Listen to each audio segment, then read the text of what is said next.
Allez, tout autre sujet à présent. Sauriez-vous adopter les bons gestes pour vous défendre en cas d'agression?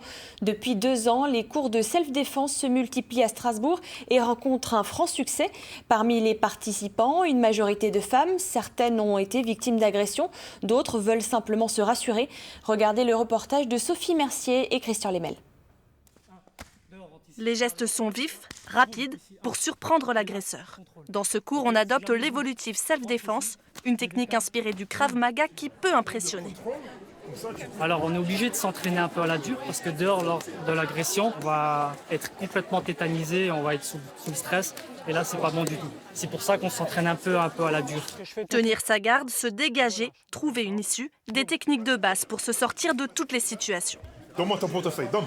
Contrairement aux apparences, le self-défense ne prône pas la violence. On ne cherche pas du tout la bagarre ou quoi que ce soit. Au contraire, si on peut fuir, on fuit. Par contre, si maintenant, dès qu'on nous sommes en légitime défense, l'article 122.5 du Code pénal, donc là, on réplique, on ne s'arrête pas. Jusqu'à ce qu'on maintienne la personne ou on appelle la police ou bien on peut prendre une fuite, on la prend.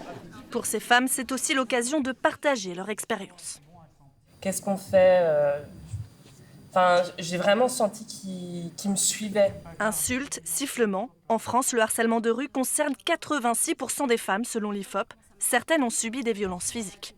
J'ai été victime d'agression et victime d'hommes harceleurs dans les trams au centre-ville. Alors moi j'ai déjà été agressée par un ex.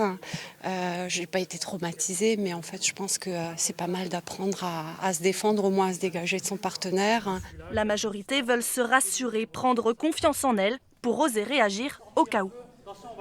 Je trouvais ça vraiment bien parce qu'en tant que fille, on n'est pas forcément toujours rassurée dans la rue.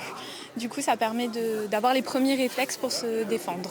Moi, personnellement, je rentre souvent seule le soir ou autre et je me dis que c'est toujours bien de savoir gérer si quelqu'un vient m'agresser, en fait.